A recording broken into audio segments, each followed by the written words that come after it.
Prabowo tidur saat bertemu Jokowi, Denny Siregar dan Ruhut Sitompul dituding warganet sebar hoaks. Loyalis dan pendukung Ganjar Pranowo yakni pegiat media sosial Denny Siregar serta advokat Ruhut Sitompul dituding warganet telah menyebarkan hoaks atau informasi bohong yang menyudutkan baca pres dari Partai Gerindra Prabowo Subianto. Keduanya memposting di akun Twitter mereka @dennysiregar7 dan @ruhut sitompul foto screenshot pertemuan Prabowo Subianto selaku Menhan dengan Presiden Jokowi dan Panitia Muktamar Sufi Internasional di Istana Kepresidenan 8 Agustus lalu. Foto yang diposting pada 10 Agustus 2023 itu tampak Prabowo Subianto duduk di tengah dan berhadapan dengan Presiden Jokowi.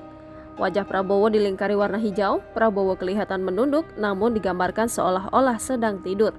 Dalam narasi foto Denny Siregar menyebut Prabowo kelelahan dan usia tak bisa dibohongi. Sementara Ruhut memposting foto yang sama berikut tulisannya. Umur tidak bisa bohong lagi. Rapat di istana beliau malah bobok siang. Sampai-sampai kiri kanan sampai tersenyum termasuk Presiden Jokowi sendiri. Maka jadilah pemilih cerdas. Namun foto Prabowo menunduk yang disebut keduanya sedang tidur atau istirahat itu ternyata terungkap tidak benar. Prabowo sebenarnya tengah menunduk sambil berbicara sembari menulis. Hal itu diungkapkan akun @partai_sosmed sembari menyempatkan potongan video sebenarnya serta foto unggahan Denny Siregar.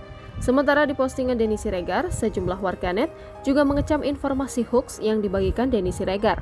Sampai Jumat 11 Agustus 2023 pagi, postingan foto hoax itu masih tampak di akun Denny Siregar. Jangan lupa subscribe, share, komen, dan like ya!